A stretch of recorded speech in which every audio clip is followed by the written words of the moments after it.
कहानी की शुरुआत होती है कैरोलाइन एलिस से, जो एक हॉस्पिटल नर्स है। उसका काम उन लोगों की देखभाल करना है जो अपनी जिंदगी के आखिरी पड़ाव पर है। कैरोलाइन अपने पिता को खोने के गम से जूझ रही है और शायद यही वजह है कि वो दूसरों की मदद करके अपने उस खालीपन को भरना चाहती है। उसे लुइसियाना के टेरेबोन पैरिश में एक नौकरी का प्रस्ताव मिलता है। यह इलाका न्यू ऑर्लियंस के शहरी शोर शराबे से दूर, दलदली और सुनसान जंगलों के बीच बसा है। जब कैरोलाइन वहां पहुंचती है तो उसे एक विशालकाय और पुराना प्लांटेशन हाउस दिखाई देता है। ये घर सिर्फ ईंट पत्थरों का ढांचा नहीं, बल्कि अपने आप में एक किरदार है, खामोश, डरावना और रहस्यों से भरा हुआ। वहां पहुंचने का रास्ता ही यह संकेत दे देता है कि वो अब आधुनिक दुनिया से कटकर एक ऐसी जगह आ गई है जहां पुराने रीति रिवाज और अंधविश्वास आज भी जिंदा है। घर का पुराना ढांचा और आसपास का सन्नाटा आने वाले खतरे का पहला संकेत था, जिसे कैरोलाइन ने सिर्फ एक पुरानी जगह समझकर नजरअंदाज कर दिया। बंगले पर कैरोलाइन की मुलाकात ल्यूक मार्शल से होती है,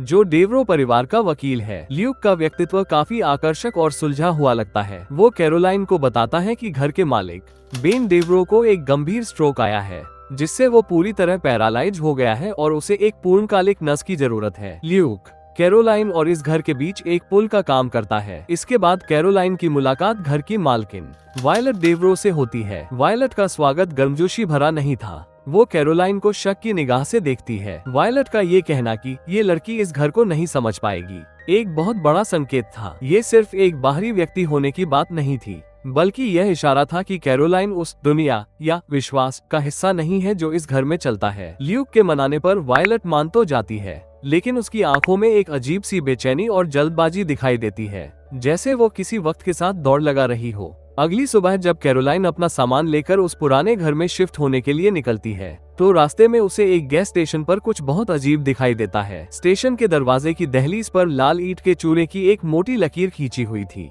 जैसे कोई अदृश्य सुरक्षा दीवार बनाई गई हो। अंदर एक बूढ़ी, लगभग अंधी महिला बैठी थी, जिसकी उपस्थिति और शांत चेहरा देखकर कैरोलाइन के मन में एक अजीब बेचैनी पैदा हो जाती है। उसे समझ नहीं आता क्यों, पर उसे महसूस होता है कि इस जगह में कुछ तो गड़बड़ है। बाद में हमें पता चलता है कि ईंट का ये पाउडर हुडू जादू में रक्षा के लिए इस्तेमाल किया जाता है। ऐसा माना जाता है कि जिसका इरादा बुरा हो या जो नुकसान पहुंचाना चाहता हो, वो इस लाइन को पार नहीं कर सकता। लेकिन कैरोलाइन, जो हमेशा विज्ञान और तर्क पर भरोसा करती है, इसे सिर्फ एक बचकाना अंधविश्वास मानकर नजरअंदाज कर देती है और आगे बढ़ जाती है। उसे जरा भी अंदाजा नहीं था कि यही उसकी सबसे बड़ी गलती बनने वाली है, क्योंकि जिस घर की ओर वह जा रही थी, वहाँ तर्क की नहीं बल्कि विश्वास की ताकत चलती है। वहीं से कहानी एक ऐसे मोड़ पर पहुँचने वाली थी, जहाँ उसे समझ आएगा कि कभी कभी जो चीजें हमें झूठ और अंधविश्वास लगती है, वही असलियत होती है। गैस स्टेशन का वो छोटा सा दृश्य ही काफी था ये बताने के लिए कि इस इलाके में जादू टोना और रहस्यमय शक्तियाँ सिर्फ कहानियाँ नहीं, बल्कि एक सच्चाई है। घर में सेटल होते वक्त कैरोलाइन एक बहुत ही अजीब बात नोटिस करती है। पूरे घर में कहीं भी आईने, मिरर्स नहीं है। उसके कमरे से लेकर बेन के कमरे तक आईनों को दीवारों से हटा दिया गया है। जब वो वायलट से इस बारे में पूछती है, तो वायलट का जवाब होता है कि बूढ़े होते चेहरे को देखना किसे पसंद है। ये जवाब सही तौर पर सही लग सकता है, लेकिन मनोवैज्ञानिक रूप से ये कुछ और ही इशारा कर रहा था। आईने हमेशा से ही आत्माओं और सच्चाई को दिखाने का माध्यम माने जाते रहे हैं। वायलट का आईनों को हटाना ये दर्शाता है कि वह अपनी असली पहचान या अपने पीछे की परछाई को देखने से डरती है। साथ ही वायलट कैरोलाइन को एक स्केलेटन की देती है, जो घर के हर दरवाजे को खोल सकती है। ये चाबी आजादी का प्रतीक लग रही थी, लेकिन असल में ये कैरोलाइन को उस जाल में फंसाने का औजार थी जो वायलट और ल्यूक ने उसके लिए बिछाया था। कैरोलाइन जब अपनी ड्यूटी शुरू करती है, तो उसे बेन की हालत देखकर बहुत दुख होता है। बेन का शरीर लकवाग्रस्त है, लेकिन उसकी आंखें बहुत कुछ कह रही थी। जैसे ही कैरोलाइन उसके करीब जाती है,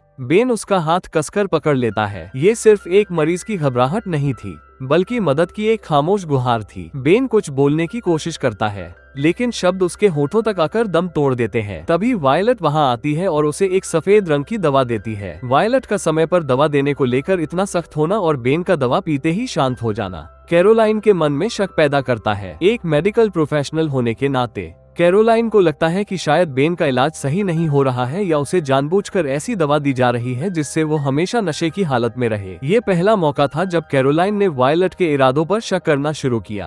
कहानी में गहराई तब आती है जब वायलट कैरोलाइन को घर का इतिहास बताती है। वो बताती है कि यह घर पहले एक अमीर बैंकर थॉप का था, जो अपने नौकरों पापा जस्टिफाई और मामा सिसिल के साथ बहुत बुरा बर्ताव करता था। दीवार पर लगी एक पुरानी तस्वीर के पीछे कैरोलाइन को जस्टिफाई और सिसिल की फोटो मिलती है। ये खुलासा होता है कि वे दोनों हुडू के बहुत बड़े जानकार थे। वायलट कहानी सुनाती है कि कैसे एक पार्टी के दौरान मेहमानों ने जस्टिफाई और सिसिल को बच्चों के साथ जादू टोना करते पकड़ लिया और उन्हें जिंदा जला दिया। ये कहानी सुनाना वायलट की एक चाल थी। हुडू जादू तभी काम करता है जब आप उस पर यकीन करें या उससे डरें। वायलट कैरोलाइन के दिमाग में उस डर और जिज्ञासा का बीज बो रही थी। वो चाहती थी कि कैरोलाइन इस घर के इतिहास और जादू की ताकतों के बारे में सोचना शुरू करे, क्योंकि यही सोच उसे जादू के प्रभाव में लाने वाली थी। वायलट ने कैरोलाइन को स्केलेटन की दी थी, ये कहकर कि इससे हर दरवाजा खुलता है। लेकिन जब कैरोलाइन एटिक में जाती है तो उसे एक ऐसा दरवाजा मिलता है जो उस चाबी से भी नहीं खुलता। उस दरवाजे के पीछे से अजीब आवाजें आती है, जैसे कोई खटखटा रहा हो या कोई चीज हिल रही हो। ये दृश्य फिल्म में सस्पेंस को चरम पर ले जाता है। जब कैरोलाइन वायलट से इस बारे में पूछती है तो वायलट घबरा जाती है और कहती है कि वो दरवाजा कभी नहीं खुला। लेकिन कैरोलाइन, जो स्वभाव से बहुत जिज्ञासु है, इसे मानने को तैयार नहीं होती। वो समझ जाती है कि इस घर का असली राज उसी बंद कमरे में छिपा है। एटिक का वो कमरा इंसान के सबकॉन्शियस माइंड की तरह था, जहाँ सारे दबे हुए राज और काले सच कैद थे, और कैरोलाइन अनजाने में उन्हें बाहर निकालने की कोशिश कर रही थी। एक तूफानी रात, कहानी में एक बड़ा मोड़ आता है। कैरोलाइन देखती है कि बेन अपने बिस्तर से गायब है। वो उसे ढूंढती हुई खिड़की पर जाती है और देखती है कि एक लकवाग्रस्त आदमी अपनी जान बचाने के लिए छत से रेंगते हुए नीचे उतरने की कोशिश कर रहा है। ये दृश्य बेन की बेबसी और उसके अंदर के खौफ को दर्शाता है। वो बारिश में गिर जाता है। जब कैरोलाइन उसे बचाने पहुँचती है तो उसे एक बेडशीट पर मिट्टी से लिखा हुआ संदेश मिलता है, हेल्प मी, मेरी मदद करो। यह अब तक का सबसे ठोस सबूत था कि बेन के साथ कुछ बहुत गलत हो रहा है। लेकिन जैसे ही वायलट वहां पहुंचती है, माहौल बदल जाता है। बेन फिर से बेसुध हो जाता है। कैरोलाइन उस चादर को सबूत के तौर पर अपने पास रख लेती है, लेकिन बाद में जब वो उसे ल्यूक को दिखाने की कोशिश करती है तो लिखावट गायब हो चुकी होती है। ये घटना कैरोलाइन को ये सोचने पर मजबूर कर देती है कि क्या वो पागल हो रही है या यहाँ कोई ऐसी ताकत है जो उसकी समझ से परे है। बेन की मदद करने के जुनून में कैरोलाइन आखिरकार एटिक के उस बंद कमरे का ताला खोलने में कामयाब हो जाती है। की होल में फंसी एक टूटी हुई चाबी निकालकर वो अंदर दाखिल होती है। वहाँ का नजारा किसी की भी रूह कांपने के लिए काफी था। कमरे में हुडू से जुड़ी तमाम चीजें, जानवरों की हड्डियाँ, अजीबोगरीब जड़ी बूटियाँ और पापा जस्टिफाई की एक किताब और रिकॉर्ड्स मौजूद थी। उसे कंजर ऑफ सैक्रिफाइस, बलि का जादू नाम का एक रिकॉर्ड मिलता है। ये खोज कहानी का टर्निंग पॉइंट है। अब तक कैरोलाइन जो भी शक कर रही थी वो सच साबित होता दिख रहा था। लेकिन यहाँ एक बहुत बड़ी समस्या है। कैरोलाइन जितना ज्यादा सबूत ढूंढ रही थी, वो उतना ही ज्यादा उस जादू की दुनिया में धंसती जा रही थी। वो इन चीजों को अंधविश्वास मानती थी,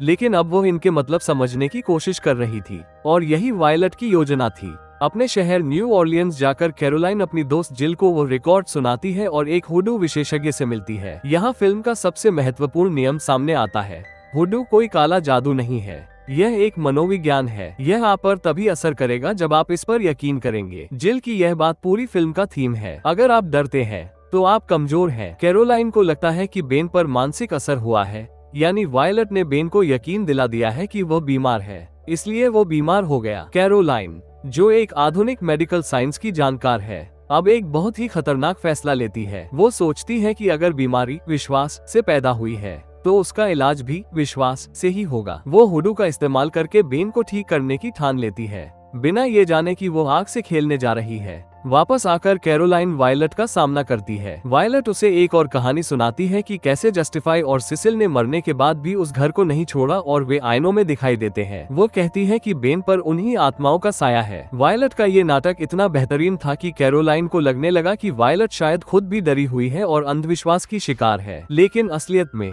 वायलट कैरोलाइन को डराने की कोशिश कर रही थी। वो चाहती थी कि कैरोलाइन यह माने कि जादू असली है। जब कैरोलाइन ने बेन को आईना दिखाया और बेन डर गया तो कैरोलाइन को लगा कि बेन भूत देख रहा है, लेकिन असल में बेन, जिसके अंदर किसी और की आत्मा थी, अपना बूढ़ा और लाचार शरीर देखकर डर रहा था। ये गलतफहमी कैरोलाइन को उस जाल में और गहराई तक ले गई। कैरोलाइन ये परखने के लिए कि क्या हुडू सच में काम करता है, अपने कमरे के दरवाजे पर ईंट का पाउडर डालती है। जब वायलट उस कमरे में आने से कतराती है और बहाना बनाकर चली जाती है तो कैरोलाइन को यकीन हो जाता है कि वायलट एक डायन है और उसे नुकसान पहुंचाना चाहती है। ये कैरोलाइन के लिए एक जीत जैसा लगा। लेकिन यह उसके विश्वास की पुष्टि थी और यही उसकी हार की शुरुआत थी। उसे अब हुडू पर यकीन हो गया था। दूसरी तरफ ल्यूक का किरदार भी अब संदिग्ध होने लगता है। कैरोलाइन को ल्यूक के घर में अपनी तस्वीरें और एटिक वाली टूटी हुई चाबी मिलती है। ये खुलासा कि ल्यूक, जो उसका एकमात्र सहारा था, वह भी वायलट के साथ मिला हुआ है,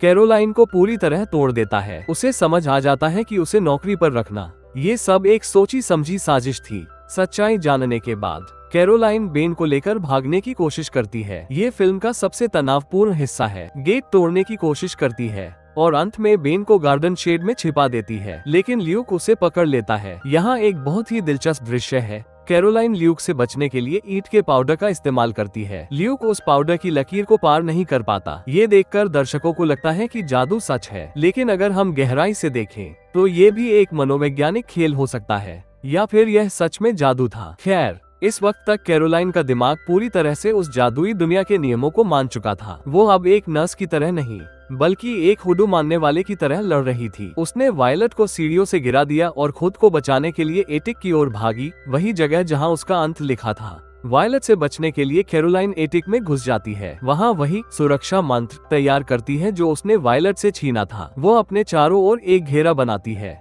मोमबत्तियां जलाती है और सल्फर बिखेरती है। जब वायलट वहां पहुंचती है तो कैरोलाइन उसे चुनौती देती है कि तुम मेरा कुछ नहीं बिगाड़ सकती। तभी वायलट हंसने लगती है। ये हंसी कैरोलाइन और दर्शकों दोनों के रोंगटे खड़े कर देती है। वायलट बताती है कि वो घेरा सुरक्षा के लिए नहीं था, बल्कि वो किसी को फंसाने के लिए था। कंजर ऑफ सैक्रिफाइस का असली मतलब बलि देना नहीं, बल्कि अदला बदली करना था। उस घेरे के अंदर रहकर कैरोलाइन ने ये स्वीकार कर लिया था कि वो जादू में विश्वास करती है, और नियम यही था, जैसे ही वो विश्वास करती उसका शरीर असुरक्षित हो जाता। कैरोलाइन ने अपनी जान बचाने की कोशिश में खुद को ही उस रस्म के लिए तैयार कर दिया था। फिल्म का अंत रूह कंपा देने वाला है। आईना सामने आते ही यह खुलासा होता है कि यह कहानी आत्माओं की अदला बदली की है। 90 साल पहले जस्टिफाई और सिसिल मरे नहीं थे, बल्कि उन्होंने उन दो बच्चों मार्टिन और ग्रेस के शरीरों पर कब्जा कर लिया था। फिर जब वे बूढ़े हुए तो उन्होंने बेन और वायलट के शरीर ले लिए, और अब क्योंकि बेन और वायलट के शरीर खत्म होने वाले थे,